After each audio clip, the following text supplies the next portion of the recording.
US federal reserve द्वारा ब्याज दरों में कटौती के फैसले के बाद सोने की कीमत में गिरावट आई है।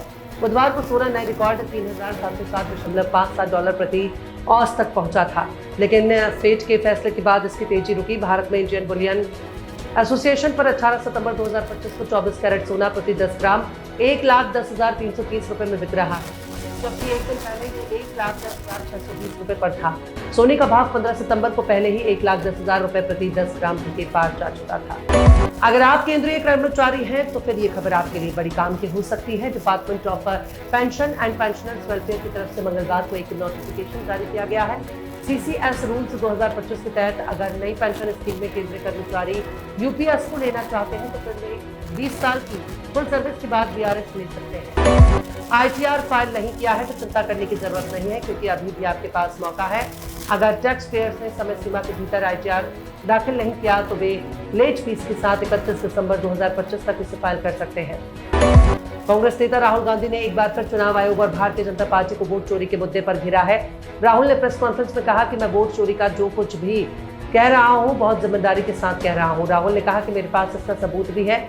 उन्होंने कहा कि वोटर लिस्ट से कई लोगों के नाम काट दिए गए हैं। राहुल ने कहा कि सबसे पहले ये हाइड्रोजन बम नहीं है, हाइड्रोजन बम आने वाला है। ये इस देश के युवाओं को ये दिखाने और समझाने के लिए एक मील का पत्थर है कि चुनावों में किस तरह धांधली की जा रही है।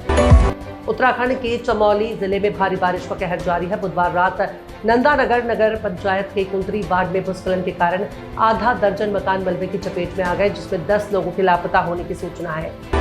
केंद्रीय गृह मंत्री अमित शाह और बिहार के मुख्यमंत्री नीतीश कुमार की गुरुवार के समय मुलाकात हुई। अमित शाह जिस होटल में ठहरे थे वहां मिलने के लिए नीतीश कुमार खुद पहुंचे थे।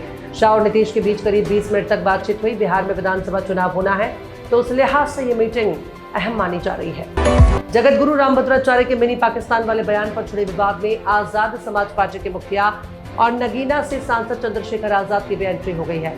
आसपा सांसद ने उनका नाम लिए बिना तीखा हमला किया और कहा कि एक ऐसे संत हैं जिनकी आंखें नहीं हैं, सोचिए उनके कितने पाप होंगे।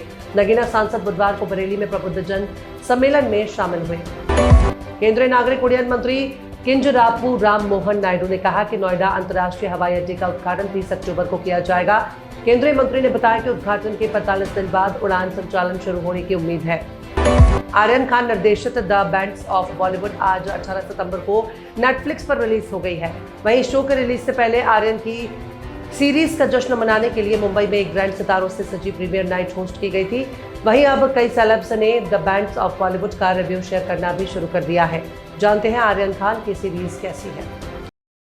एशिया कप 2025 का ग्रुप स्टेज अपने अंतिम पड़ाव पर है। भारत और पाकिस्तान ग्रुप ए से सुपर 4 में पहुंचने वाली टीम है। ग्रुप बी में किसी भी टीम का स्थल अगले चरण के लिए पक्का नहीं हुआ है।